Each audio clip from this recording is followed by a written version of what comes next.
नमस्कार, मी बाळासाहेब शेटे पाटील. लोकपथ यूट्यूब चॅनलमध्ये आपल्या सर्वांचं स्वागत. सहकार, राजकारण, धर्म, अध्यात्म, मनोरंजन अशा विविध क्षेत्रांच्या मुलाखती, बातम्या आणि सारं काही आपल्यासाठी आम्ही घेऊन आलो आहोत. जगामध्ये आई महान आहे. हे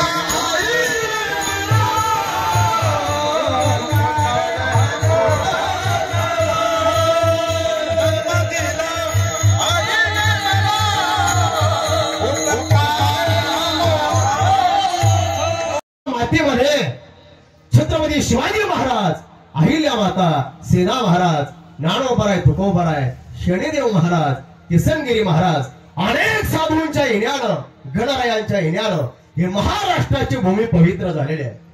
परंतु या महाराष्ट्राचं दुर्दैव असं आहे, आई वडिलांना सांभाळण्याकरता वृद्धाश्रमाची निर्मिती आहे. या महाराष्ट्राचं फार मोठं दुर्दैव महाराज. पाठीमागे एक वेळेस जास्त कीर्तन त्या पुणे जिल्ह्यामध्ये करत असतो. गड्या योग येतो जाण्याचा.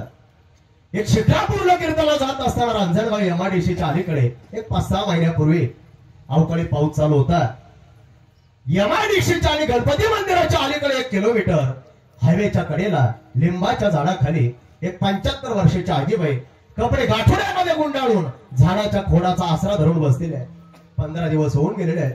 जात येत असताना बघितलं, गेलो आजीबाईला विचारलं, आजीबाई 15 दिवसापासून तुम्ही या ठिकाणी लिंबाच्या खोडाजवळ बसून आहात, हवेच्या कडेला, भीती वाटत नाही का? थंडी वाजत नाही का? भूक लागत नाही का तुम्हाला? भीती वाटत नाही का? मुलं बाळ नाहीत का तुम्हाला घरी? आजीबाईचं वय 75 वर्षाचं आहे. डोक्याचे केस पिकलेले आहेत, नजर अंधक झालेले आहे, डोळ्याला चष्मा लागलेला आहे, फाटलेली साडी अंगावरती आहे, मळलेले या ठिकाणी कपडे आहेत. गोड वर्णन केलंय त्या आजीबाईनं. प्रेम काय असतंय बघा आईचं, मला पुढे यायचंय कीर्तनात. प्रेम काय असतंय मातेचं, मुलाबद्दल आणि मुलीबद्दल ऐकून जा. ती 75 वर्षाची आजीबाई वर्णन करते. महाराज काय सांगावं, 15 वर्ष झालेत कपाळवरचं कुंकू निघून गेलेलं आहे. म्हणजे 15 वर्षापूर्वी पतिराजाचं निधन झालं महाराज. एकुलता एक मुलगा आहे. या रांजणगाव बसून आमच्या ठिकाणी घर बंगला 1-1.5 किलोमीटर आहे. एकुलता एक मुलगा आहे, सुनबाई घरामध्ये. काय सांगावं, मुलाने या ठिकाणी घरातून आकलून दिलंय महाराज. 15 दिवस होऊन गेले. इथं का बसता? समोर त्या गणपतीचं मंदिर आहे, निवारीची व्यवस्था होईल, भक्त मंडळी तुम्हाला प्रसादाची व्यवस्था करतील, वस्त्र देतील, पैसा देतील, थंडी वाजणार आहे, भीती वाटणार नाही. त्या गणपती मंदिरामध्ये बसत जा. इथं का बसता? त्यावेळेस त्या आजीबाई गोड वर्णन करते. महाराज या ठिकाणी लिंबाच्या झाडाखाली आणि हवेच्या कडेला बसण्याचं एकच कारण आहे. त्याचं कारण असं आहे, ज्या मुलाने मला घरातून बाहेरून हाकलून दिलंय तो मुलगा आहे, चुकला असेल महाराज, त्याचा अजिबात मला वाईट वाटत नाही. आई असते महाराज, जिव्हाळी पेडच्यापेक्षा जास्त प्रेम करत असते, माया असते तिची. चुकला असेल मुलगा, मला वाईट वाटत नाही महाराज त्या गोष्टीचं आहे. परंतु तुझा मुलगा आहे, रोज सकाळी या एमआयडीसी मध्ये सकाळी 9 वाजता मोटरसायकलवर कामाला जातो, ड्युटीला जातो, कंपनीमध्ये कामाला आहे. सकाळी 9 वाजता माझ्या नजरेसमोर रस्त्यावरून जात असता सकाळी त्या पोटच्या लेकराला डोळे भरून बघते महाराज. त्याची कंपनी 5 वाजता सोडते. घरी जात असताना त्या पोटच्या लेकराला एकदा डोळे भरून पाहते. दिवसातून 2 वेळेस माझ्या पोटच्या पोराला पाहिलं, माझं पोट भरतं महाराज, मला भूक लागत नाही, मला भीती वाटत नाही, मला फार समाधान वाटतं. आजही असे डोळे महाराष्ट्रामध्ये आहेत की स्वतःच्या मुलाला, मुलीला, घरातल्या नातवंडांना बघितलंय की त्या जुन्या आई वडिलांचे डोळे आसुसले, त्यांना समाधान वाटतंय. महाराज आपण किती पैसा कमवतोय, कसे राहतोय, याच्यापेक्षा घरातल्या लोकांवरती किती प्रेम करतो हे पाहणं आजच्या काळामध्ये फार महत्वाची गोष्ट आहे. प्रेम करत चला. माणूस आहे तोपर्यंत प्रेम करा, गेल्यानंतर आपल्याला पुढचा विधी करावाच लागतो. आहे तोपर्यंत प्रेम करा.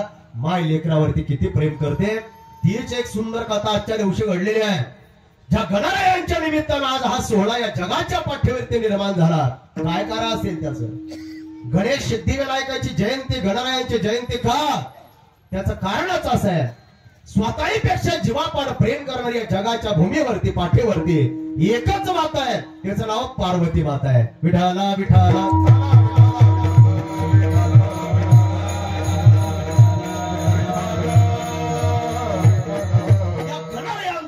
झाला कसा? आमच्या शेवगाव तालुक्यातून आमच्या मळेगाव पासून 5 किलोमीटर एक आव्हाने गणपतीचं नाव गाव आहे. मामा येतात आमचे दिनकर मामा, बरीचशी मंडळी येतात त्या भागात. आणि नसेल आला तर जेव्हा तुम्ही याल तिकडे शेवगाव भागामध्ये चतुर्थी असेल, संकष्ट चतुर्थी, विनायक चतुर्थी, अंगारकी चतुर्थी, त्यावेळेस इथं तुम्ही हजारोच्या संख्येने येतात. तसं हजारोच्या संख्येने तिथं अनेक समाजातली लोक येतात, अन्नदान करतात, महाप्रसाद देतात. त्या गणपती आव्हानीची अशी आख्यायिका आहे. ज्या वेळेस आता शेतामध्ये मंदिर आहे, एक शेतकरी आपल्या ठिकाणी जमीन नांगरत असताना नांगराचा फाळ हातामध्ये घेऊन नांगरण चालू आहे. नांगरणी करत असताना काय श्रद्धा असेल, आनंद जन्माचं पुण्य असेल. बघा, तुमच्या जीवनामध्ये आनंद जन्माचं पुण्य आहे म्हणून तुम्ही या गणरायांची सेवा तुमच्या नशिबामध्ये, प्रारब्धामध्ये आहे. आणि त्या गणरायांच्या सेवेनं तुमच्या प्रपंचामध्ये मनोकामना पूर्ण करणारा हा सिद्धिविनायक गणपती आहे. आतापर्यंत मला बरीचशी माहिती मिळाली. इथं आल्यानंतर ज्याने ज्याने मनोकामना या सिद्धिविनायकाच्या या ठिकाणी केली, सर्वांचे नवस, सर्वांची इच्छा या सिद्धिविनायकानं पूर्ण केलेल्या आहेत. कोणाच्या घरामध्ये मुलगा नसेल, त्याची उपासना केली घरातल्या माता भगिनी पुरुष मंडळीनं, त्याच्या घराला एक वंश या ठिकाणी दिवा देण्याचं काम आमच्या गणरायाने केलेलं आहे. तसं महाराष्ट्रातली जनता त्या गणपती आव्हानाला येतात. नांगराचा फाळ गुंतला महाराज जमिनीमध्ये रुतला, गणरायांच्या मस्तकाला तो फाळ लागला त्या आव्हाने गणपतीमध्ये. आणि जसा फाळ लागला नांगराचा तसा नांगर थांबला, बैल देखील थांबली, पुढे जाईनात. आणि जसा फाळ लागला तसा गणरायांच्या डोक्यातून रक्ताची धार उडाली, ती वर आली महाराज. नांगराच्या फाळातून रक्त आलं कसं, काय घडलं असेल? म्हणून जो नांगरी करणारा व्यक्ती होता त्याने नांगर बाजूला घेतला, खोदली ती जागा, तर योग असा झोपलेल्या अवस्थेमध्ये गणरायांचे या ठिकाणी तिथं चित्र अर्थात मूर्ती त्यांना पाहायला मिळाली. आमच्या आव्हानामध्ये तर 3.5 वय आलीच अशी निद्रिस्त अवस्थेमध्ये गणरायांची मूर्ती आहे. अनेक मंडळीने त्यांना या ठिकाणी काढण्याचा प्रयत्न केला, उठून बसून अशी मूर्ती तयार करावी, सुंदर मंदिर बांधावं असा प्रयत्न केला, परंतु गणरायांची मूर्ती कोणालाही हल्ली नाही महाराज. आजही त्याला थोडस या ठिकाणी ओळखणे असे म्हणतात की जिथं नांगराचा फाळा लागला त्या गणरायांच्या शिरावरती, मस्तकावरती थोडस या ठिकाणी ओळखण आहे, परंतु आता बरंच बुजून गेलेलं आहे.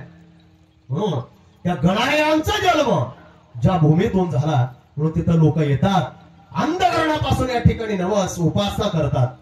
इथं जसं या जागे करता, गणरायांकरता तुम्ही सर्व मंडळीने, कोणी जागा असेल, कोणी उपासना आले, सर्व समाजातील मंडळी येथे येऊन जशी उपासना तुम्ही करता, अन्नदान करता, तसं त्या आव्हानामध्ये सर्व समाजाची मंडळी आहेत.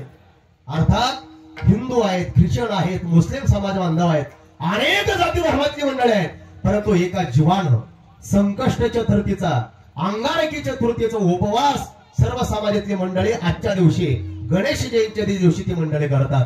जसं तुमच्या तिथं आहे तसंच तिथं देखील आहे. इथं देखील सर्व समाजातली मंडळी येतात, गणरायांची उपासना करतात. त्या गणरायाची तणोमणू जेव्हा अंतकरणापासून उपासना करतात. बघा, म्हणून जेवढी आपण अंतकरणापासून या ठिकाणी गणरायांची सेवा करतो, ते गणराय म्हणजे विघ्न दूर करणारे या ठिकाणी एक व्यक्तिमत्व म्हणजे गणराय. या गणरायांचा जन्म झाला कसा ऐकून जा. आजच्या दिवशी इतके सुंदर महत्व दिलेलं आहे. ते कथा जरी आपण कानावरती ऐकली तर आपल्याला त्या ठिकाणी सुंदर पुण्याची प्राप्ती अशी होणारी अशी या ठिकाणी कथा आहे. आजच्या दिवशीची कथा अशी आलेली आहे, ज्या वेळेस पार्वती माता स्नान करण्याकरता या ठिकाणी गृहामध्ये गेल्या, जाणार तेवढ्यामध्ये अंगावरचा मळ पार्वती मातेनं काढला आणि त्याच्यातून निर्माण गणरायांचं शरीर, गणेशांची मूर्ती तयार केली. पार्वती मातेच्या अंगाच्या मळापासून निर्माण झाले गणराय, त्याच्यामध्ये प्राण ठेवला पार्वती मातेनं आणि त्या गणरायांना आज्ञा केली, गणेशा, गजानना, मी आता स्नान करण्याकरता चाललेले आहेत, दरवाजा समोर उभा राहायचंय, माझं स्नान उरकेपर्यंत कोणत्याही व्यक्तीला घरामध्ये प्रवेश द्यायचा नाही.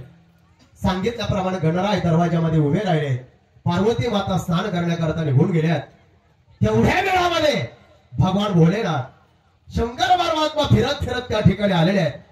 येत असताना ठरवलं जावं पार्वती मातेकडे भेटण्याकरता, परंतु दरवाजा समोर गणराय आहेत.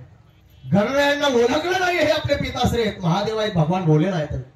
घरामध्ये प्रवेश देत नाही. सांगितलं गणेशानं, हे देवादे देव तुम्ही कोण आहात मला माहिती नाही, परंतु माझ्या आईची अशी आज्ञा आहे, मातोश्रीची आज्ञा आहे, जोपर्यंत माझं स्नान होत नाही तोपर्यंत घरामध्ये कोणालाही प्रवेश द्यायचा नाही, तुम्हाला आज जाता येणार नाही. प्रवेश नाकारला. विनवणी केली आहे ठिकाणी भगवान भोलेनाथांना, जाऊ देणार गणेश. भगवान भोलेनाथांना राग आला. त्रिशूळानं गणरायांच्या ठिकाणी शिर उडवलं, मस्तक उडवलंय. धड एका बाजूला पडलाय, शिर एका बाजूला पडलाय. दरवाजा समोर रक्त पडावा असा सडा निर्माण झाला. गणरायांचं शरीर या ठिकाणी धड अवस्थेमध्ये खाली पडलेलं आहे. भोलेनाथ घरामध्ये प्रवेश केलेला आहे. पार्वती मातेचं स्नान झालं आणि गणरायांना भेटल्या करता निघाल्या, परंतु दरवाजा समोर रक्तभंबाळ अवस्थेमध्ये या ठिकाणी दृश्य पाहिलं ना, त्यावेळेस त्या मातेला, त्या आईला असंख्य वेदना अंतःकरणामध्ये झाल्या आणि एवढा राग आला, वाईट वाटलं. कोणी मारलंय तर भगवान भोलेनाथानं पतीनं आपल्या मुलाचा वध केलाय. राग आला त्या आईला आणि भोलेनाथांना सांगितलं, जसं माझ्या तुम्ही मुलाचं या ठिकाणी शिरच्छेद केलाय, मारून टाकलंय, त्याला तुम्हाला जिवंत करावा लागेल, जन्माला घालावा लागेल त्यांना. जोपर्यंत तुम्ही त्याच्यामध्ये प्राण निर्माण करून येणार नाही तोपर्यंत मी तुमच्या समोर आबोला धरणार आहे. रुसून बसल्या पार्वती माता दुःखी अंतःकरणानं. काय करावं काय करावं. भगवान भोलेनाथांचा नाविलाज झाला. सर्व देव ऋषी नारदजी त्या ठिकाणी आले आणि सांगितलं काय युक्ती करावी. भोलेनाथाने सांगितलं नारदजीला, नारदा तुम्ही तिन्ही लोकांमध्ये भ्रमण करत असता, एक काम करा, हे करत असताना भ्रमण करत असताना जे बाळ आपल्या आईकडे पाठ करून बसलेला आहे, विरुद्ध दिशेला तोंड करून बसलेला असेल, ज्या बाळाची पाठ आईकडे असेल अशा मुलाचं शिर तुम्ही कापून आणा, माझ्याकडे घेऊन या, ते गणरायांना आपल्याला प्रदान करायचं आहे. नारदजी सर्व दिशामध्ये फिरू लागले. पाताळामध्ये गेले, कोणी भेटलं नाही. स्वर्ग लोकांमध्ये फिरून पाहिलं, कोणी मिळालं नाही. परंतु मृत्यू लोकांमध्ये फिरत असताना एका अरण्यामध्ये एक हत्तीने आपल्या पिलासोबत एका अरण्यामध्ये जंगलामध्ये बसलेले आहे आणि त्याच्यामध्ये एक हत्तीनेचं पाडस पिलो त्या हत्तीनेकडे पाठ करून बसलेलं आहे. अशा विरुद्ध दिशेला तोंड पाहिलं. नारदजीला खूप आनंद झाला. ते शिरकमल या ठिकाणी नारदानं घेतलं, भगवान भोलेनाथांकडे दिलं आणि भोलेनाथानं ते शिरकमल, मुखकमल गणरायांच्या गळावरती या ठिकाणी प्रगट रूपानं ठेवलं आणि त्याच्यामध्ये प्राण ठेवला आणि त्या गणेशाला आशीर्वाद दिला, हे गजानना तुझ्या शरीरावरती या ठिकाणी गज म्हणजे हत्तीचं मुख आहे, म्हणून तर या जगामध्ये गजानन नावानं, गणेश नावानं समाज ओळखेल. तुला आशीर्वाद देतोय. आजच्या दिवशी तुझा जन्म झालाय. कोणतीही पूजा असू दे, कोणतंही मंगल कार्य असू दे, घरातली पूजा, वास्तूची पूजा, दुकानाची पूजा, ग्रह पूजा, कोणत्याही पूजेमध्ये तुला अग्रगण्य मान राहील, अग्रगण्य तुझं स्थान राहील. जो कोणी मृत्यू लोकांमध्ये संसारी व्यक्ती तुझी उपासना करेल, तुझा अथर्व शीर्ष नावाचा स्तोत्र पठण करेल, त्याचं चिंतन करेल, त्याच्या जीवनामध्ये चिंता कधी राहणार नाही, त्याच्या जीवनामध्ये रिद्धी सिद्धी प्राप्त होतील. त्या आलेल्या भक्तांची जी उपासना आहे त्या उपासनेचं फळ म्हणून त्या भक्ताच्या मनोकामना पूर्ण होतील असा वर त्या दिवशी या ठिकाणी भगवान भोलेनाथांना आपल्या मुलाला म्हणजे गणेशाला दिला. म्हणून या जगामध्ये गणेश जयंती साजरी झाली. पण अशा गजाननाची उपासना करत असताना बघा, आम्ही सांगत असतो, जे काही मुलं मुली शाळेमध्ये जातात, इच्छा असेल त्यांची क्लासरूम अधिकारी व्हायचंय, UPSC MPSC करायचे, चांगले मार्क्स मिळावे, आपली बुद्धिमत्ता तेज व्हावी असं वाटत असेल तर गणेशाचं, गणरायांचं अथर्व शीर्ष नावाचं स्तोत्र तुम्ही पठण करत चला गड्या. फार लाभदायक आहे. तुमच्या जीवनामध्ये बुद्धिमतां वरिष्ठम या ठिकाणी बुद्धी प्राप्त करून देणारे देवता म्हणजे श्री गजानन आहेत. इथली जर आख्यायिका वेगळीच आहे. इथली सर्व ट्रस्टी मंडळीतली मंडळींनी सांगितलं, महाराज ज्यांच्या कुटुंबामध्ये मुलगा नव्हता, ज्यांना मुला पाहिजे होता, त्या घरातल्या मुलानंतर, मुलीनंतरच्या घरामध्ये मुलगा देण्याचं काम या नवसाला या सिद्धिविनायकाने केलं. म्हणून बघा, या जागेमध्ये आम्ही आल्यानंतर इतकं प्रसन्न वाटलं. बघा, ही जागा जेवढी पवित्र आहे, या ठिकाणी रंग देवता उभी राहिलेली आहे. विठ्ठला विठ्ठला.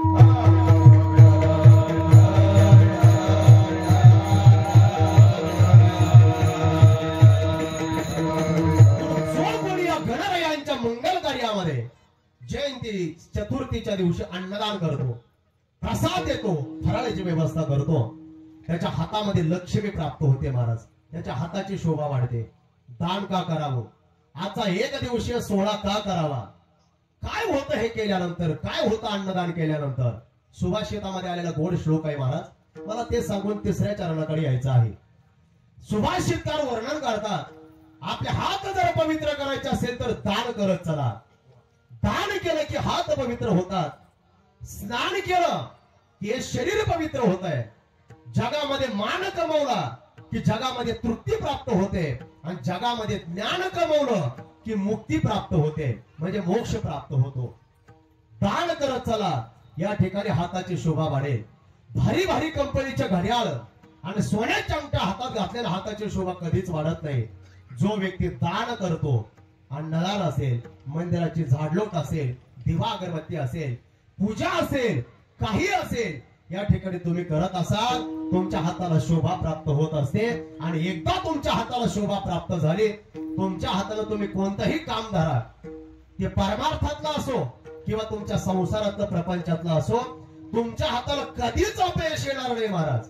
अशा हजारो लोक आहेत आमच्या परिचयामध्ये संपर्कात, ते म्हणत असतात, महाराज आम्ही एवढी सेवा करतो, देवाच्या आशीर्वादाने हे प्रारब्धाने मिळालं, कोणत्याही प्रपंचामध्ये कधी आम्हाला अपयश मिळालं नाही. का?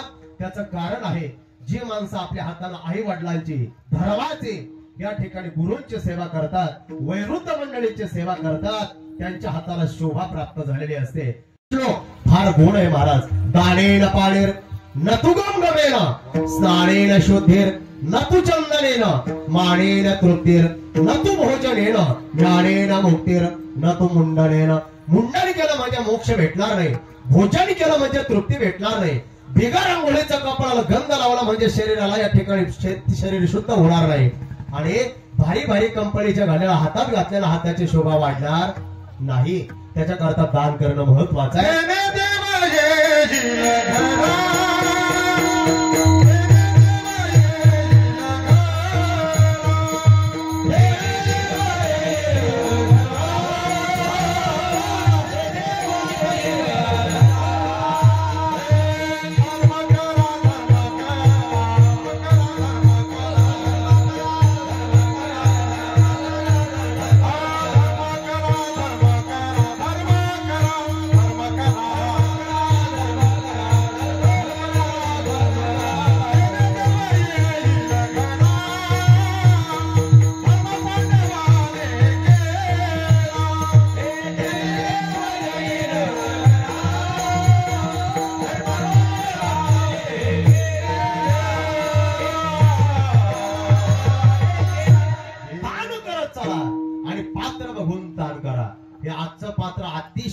अतिशय पवित्र पात्र आहे महाराज.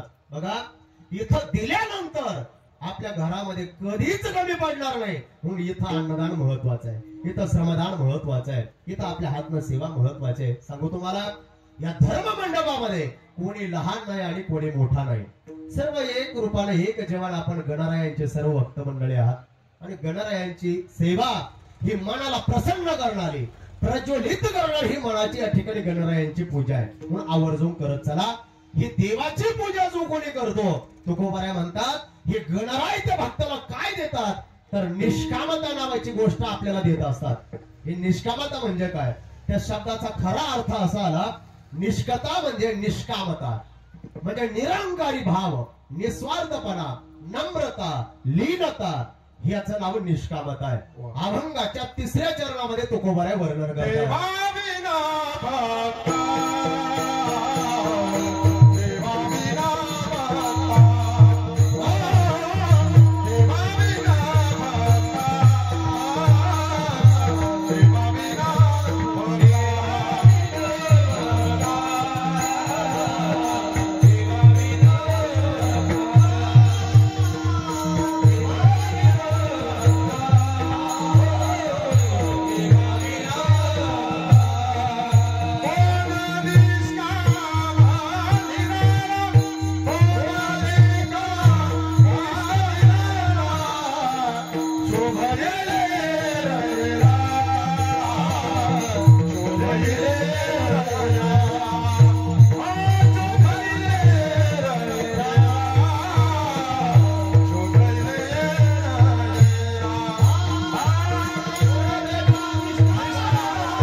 कोण देता किंवा कोण देते दोन प्रकारचे पाठ गाथ्यामध्ये आलेले आहेत, पण दोन्ही शब्दाचा अर्थ एकच आहे.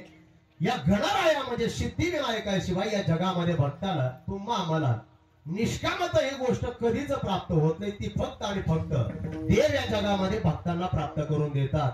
देवाविना भक्ता कोण देता? निष्कामता फक्त देवच देतात. कारण काय असेल या जगामध्ये देवाचा आणि भक्ताचा, गणरायांचा, शनी महाराजांचा आणि तुमचा माझा काय या ठिकाणी संबंध आहे, तर ते एकमेकाची शोभा एकमेकामुळे वाढवतात. एक उदाहरण आलं गणा आपल्या प्रपंचामध्ये एक नातं सांगितलं जातं, अतिशय पवित्र नातं, निस्वार्थ भावनेचं नातं आणि निव्वळ विश्वासाचं नातं म्हणजे पती पत्नीचं नातं आहे. बघा आता तुम्ही बसलेली सर्व मंडळी वयानं ज्ञानानं सर्व मंडळी महान आहात, मी लहान आहे, परंतु ऐका जुनी लोक आजही सांगत असतात प्रपंच करत असताना पती पत्नीच्या जीवनामध्ये विश्वास फार महत्वाचा आहे. संसार करत असताना जर विश्वास नसेल, विश्वासाला तडा गेला तर त्याचा संसार त्या क्षणी मोडाला, त्याने पुन्हा संसाराच्या नादी लागायचं नाही. संसार हा फक्त आणि फक्त विश्वासावरती चालतो महाराज. बघा महाराष्ट्रामध्ये आपण नेहमी आपल्या प्रत्येकाकडे मोबाईल आहेत, टीव्हीवर वर्तमानपत्रामध्ये बातम्या वाचतो, बातम्या पाहतो आपण. जळीत प्रकरण, आत्महत्या, घटस्फोट या गोष्टी या महाराष्ट्राच्या मातेमध्ये का घडत असतील त्याचं एकच कारण आहे, पती पत्नीच्या नात्यात विश्वास नावाची गोष्ट आता शून्य नावाची झालेली आहे. कशामुळं? मोबाईलच्या डबड्यानं आणि टीव्हीच्या खोकड्यानं सर्व वाटोळ करून टाकलेलं आहे महाराज. विठाला विठाला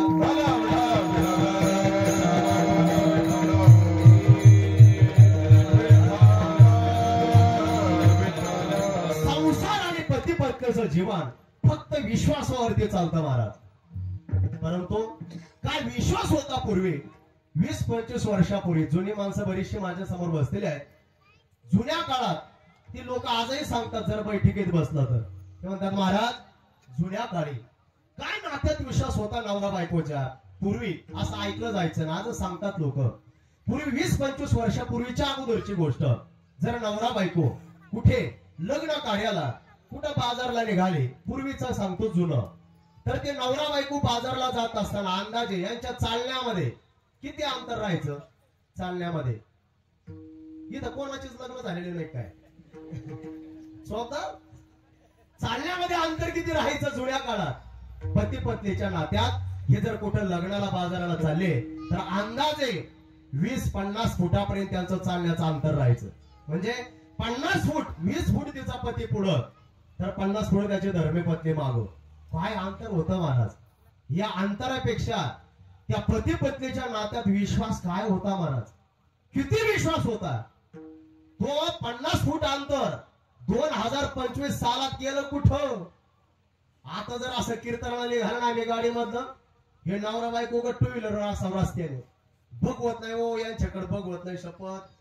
या नवरा बायकोकडे जर पाहिलं तर ती बायको पाठीमागं ते मळी गाडी चालवतो, पाठीमागून हात टाकती बो, जाम मिठा मारती त्याला. अरे ती काय पळून जाणार रे बाबा, दमाने चालू, त्याचा जीव चाललाय पेट्रोल टाकून. विश्वास नावाची गोष्ट आता राहिलेली नाही. ह्या गाड्याकडे पाहिलं का असं वाटतं यांच्या भेणं वड्या वड्याला इकडे शेंगणापूरला कीर्तन आलं असतं बरं झालं असतं. वाईट परिस्थिती आहे महाराज. विश्वास नावाची गोष्ट आता शिल्लक राहिलेली नाही. पती पत्नीचं जीवन हे निव्वळ विश्वासाचं नातं आहे. विठाला विठाला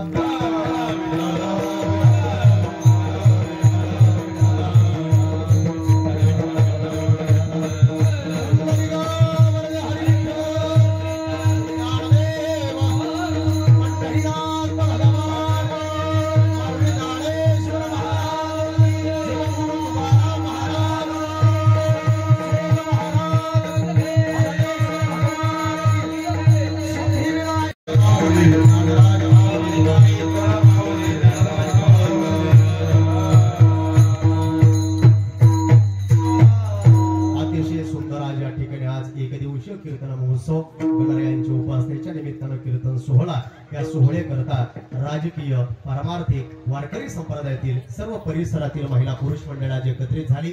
सार्वजनिक ट्रस्ट मंडळाच्या वतीनं सर्वांचं ऋण व्यक्त करतो. आज आलेल्या सर्व भाविकांकरता ज्यांनी महाप्रसादाची पंगत दिलेली आहे ती यजमानांची देखील मनापासून ऋण व्यक्त करतो. आता बसलेल्या पुरुष मंडळी, महिला मंडळीला अंतःकरणापासून या ठिकाणी एक विनंती आहे. आपण सर्व मंडळीने अंतःकरणापासून या ठिकाणी कीर्तन श्रवण केलेलं आहे. फक्त आजच्या दिवशी गणरायांची या ठिकाणी सेवा नामस्मरण करावं या अनुषंगानं सर्वांना विनंती करतो. सर्वांनी आपले हात वर करायचे. सर्वांनी 2 मिनिटं आणि काही नाही 5-10 मिनिटातच आपण सेवा होणार आहे. कारण जास्त वेळ हात वर करायला लावणार नाही. एक वेळेस मी असं तिकडे एका कीर्तनात बऱ्याच वेळ हात वर करायला लावले. कीर्तन संपल्याने एक जण आला, तो म्हटला आदिनाथ महाराज तुम्ही 10-15 मिनिटं हात वर करायला लावले आणि हात खाली घेऊ सर खिशातला बिड्याचा कटेलच नाही राव कोणतरी. त्याच्यामुळे जास्त वेळ नाही, फक्त 5 मिनिट. सर्वांना विनंती आहे अंतःकरणापासून करणार याची उपासना. मोरया मोरया गणपती बाप्पा मोरया.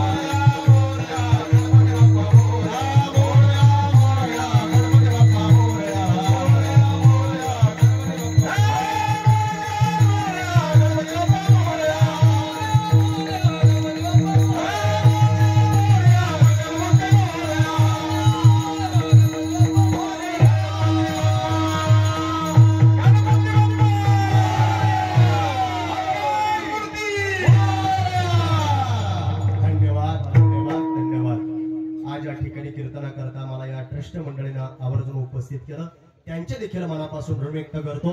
आमच्या सोबत आलेले सर्व हे मित्र परिवार आपल्या या ठिकाणी अशोक महाराज जे आहेत त्यांनी पवित्र अशा तुळशीच्या माळी आणलेल्या आहेत. ज्यांना कोणाला हव्या असतील त्यांनी महाराजांशी संपर्क साधावा. महिलांची माळ, लेडीज माळ, जेंट्स माळ, लहान मुलांची माळ अतिशय सुंदर अशा ओरिजिनल तुळशीच्या माळी आहेत. त्यांनी घेऊन जा. फक्त विनंती आहे पैसे द्या आणि घेऊन जा. नाही ते म्हणतात बाबाने आणलेले घेऊन जा म्हटलं त्या नृत्य करून टाकायची बारी व्हायची. पैसे द्या आणि त्या घेऊन जा. सुंदर अशा माळी त्यांनी आणलेल्या आहेत. पुन्हा एकदा सर्वांचे ऋण व्यक्त करतो आणि थांबतो. विठ्ठल जय जय विठ्ठल जय जय विठ्ठल.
Yeah.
सर्वांनी बसून घ्या. आरती मंदिरामध्ये ठेवा, तिथं दर्शनाला आल्यानंतर सर्व आरती घेतील. काही आपल्या मंडळीच्या काही सूचना आहेत त्या सर्वांनी ऐकाव्या.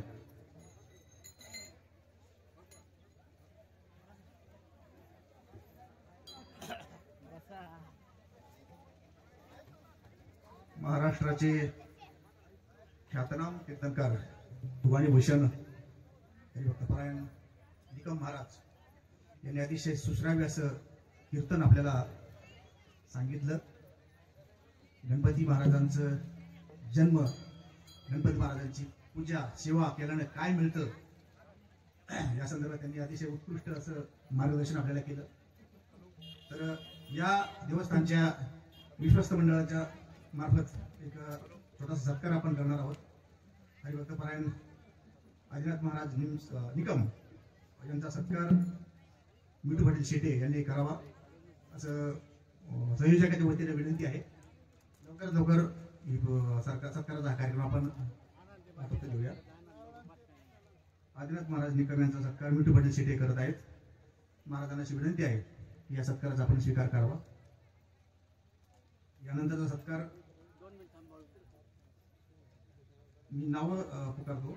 यानंतरचा सत्कार हरिभक्तपरायण भागवताचार्य साध्वी तुलसी देवी यांचा सत्कार आदिनाथ महाराजांच्या हस्ते होणार आहे. प्रथमतः मिठू पाटील शेटे हे निकम महाराजांचा सत्कार करत आहेत.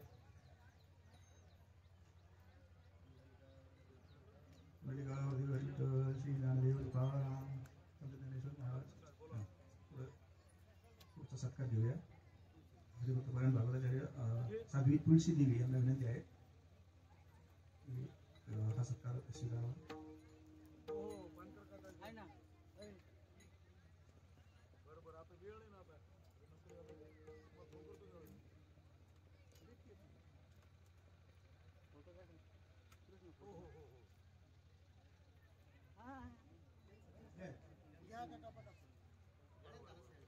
सांगा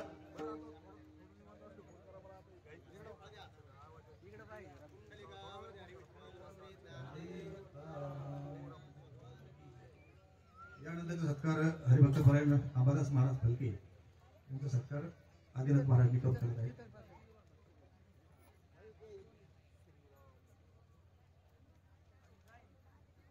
वाडीचं वय बरं का आमच्या वाडीचं वय महाराज वाडीचं वय जुने महाराज आहेत ते आमचे चला गायल महाराज म्हणते तांबादास म्हणते ज्येष्ठ महाराज आहेत आमचे गायल महाराज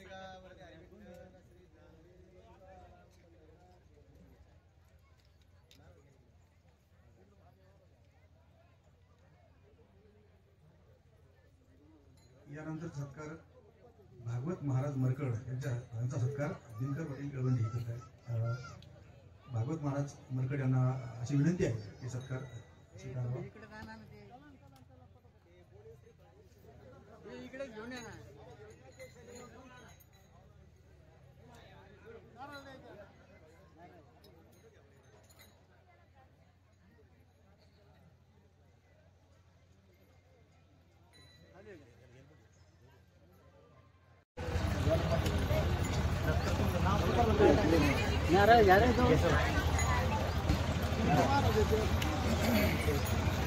याच्या ह्याला बघ तू फोटो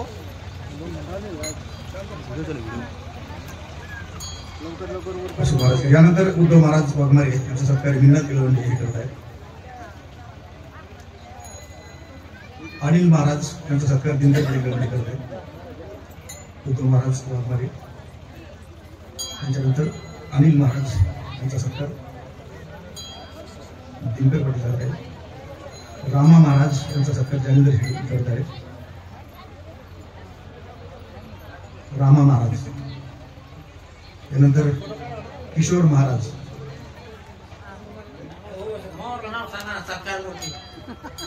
किशोर महाराज किशोर महाराज रामा महाराज किशोर महाराज विनंती केलं म्हणजे एक मिनिट रामा महाराजांचा सत्कार जालिंदर शेट्टी पाटील करत आहेत.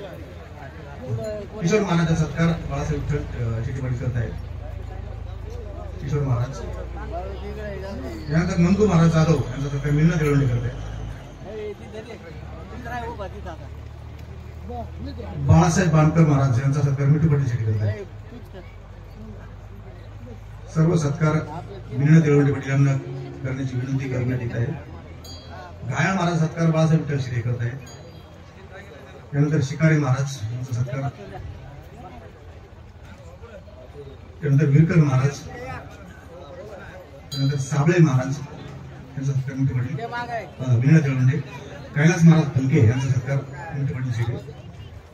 आणि आजच्या या कार्यक्रमाचे अन्नदाते आहेत आमचे मित्र भगवान मैंद यांच्या हस्ते आज महाप्रसादाचं आयोजन करण्यात आलं आहे.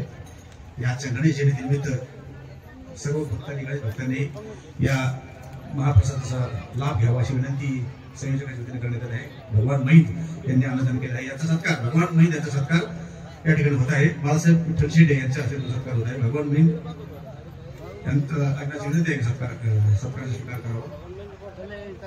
भगवान मैंद बाळासाहेबांनी त्यांचा सत्कार करावा. रिटायर्ड पोलीस अधिकारी बाळासाहेब विठ्ठलराव शेट्टी यांना विनंती करतो की त्यांनी भगवान मैंद यांचा सत्कार करावा. शाल आणि श्रीफळ देऊन यांचा भगवान मैंद यांचा सत्कार होत आहे.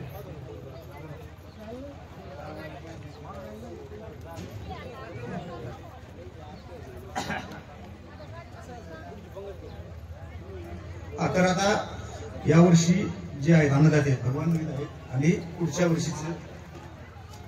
वर्षीचे जे अन्नदाते आहेत अन्नदाते रामदास डोंगरे आणि प्रकाश डोंगरे हे पुढच्या वर्षी अन्नदान करणार आहेत. तर ते आता या रामदास डोंगरे आणि प्रकाश डोंगरे यांचा सत्कार आदिनाथ महाराज विठ्ठल यांच्या हस्ते ठिकाणी होत आहे. रामदास डोंगरे आणि प्रकाश डोंगरे यांना विनंती आहे की महाराजांच्या हस्ते त्यांनी सत्कार स्वीकारावा. रामदास महाराज डोंगरे आणि प्रकाश डोंगरे.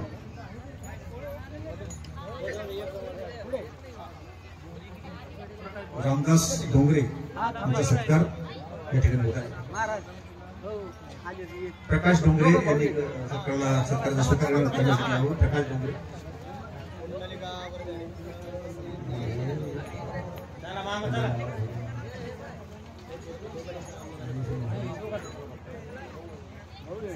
प्रकाश डोंगरे आणि रामदास डोंगरे यांचा सत्कार या ठिकाणी संपन्न झाला आहे. तर अशा पद्धतीने आजचा हा गणेश जयंतीचा कार्यक्रम या ठिकाणी संपन्न होत आहे. तर यानंतर लगेचच महाप्रसादाचं आयोजन आहे. महाप्रसाद घेण्यासाठी सर्वांनी या ठिकाणी सर्वांनी सुरुवातीला विनंती अशी आहे की संयोजकांच्या वतीने महाराज मंडळ जे आहे महाराज मंडळींनी अगोदर महाप्रसादाचा लाभ घ्यावा यांची व्यवस्था या ठिकाणी करण्यात येत आहे. तर महाराज मंडळींनी अगोदर महाप्रसादाचा लाभ घ्यावा अशी विनंती आहे. दोनदा विनंती करण्यात आली आहे महाराज मंडळींनी प्रसाद घ्यावा. आणि या कार्यक्रमाच्या साठी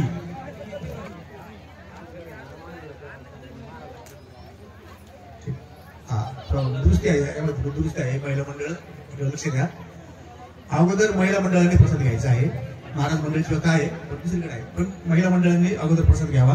या ठिकाणी प्रसाद घेण्यासाठी बसावं अशी विनंती आहे. आणि पुरुषांनी या ठिकाणी प्रसाद घेण्यासाठी बसण्याची अजिबात घाई करू नये. पुरुष या ठिकाणी बसणार नाही, पुरुषांनी नंतर बसायचं आहे अशी संयोजकांची विनंती आहे. सर्वांनी सहकार्य करावं. आणि महिलांना 50% आरक्षण असल्यामुळे त्या आरक्षणाची अंमलबजावणी इथं करण्यात आली आहे प्रामाणिकपणे. त्यामुळं हा जो कार्यक्रम या कार्यक्रमाच्या निमित्ताने गणेश सिद्धिविनायक गणेश मंडळाचे जे काय पदाधिकारी असतील, जे कार्यकर्ते असतील, ज्यांनी सेवा दिली त्या सर्व ज्ञात अज्ञात सर्वांचं कोणाच्या नावाचा उल्लेख करत नाही पण सर्वांचं या ठिकाणी अभिनंदन करतो आणि कार्यक्रम संपला असं जाहीर करतो. रामकृष्ण हरी.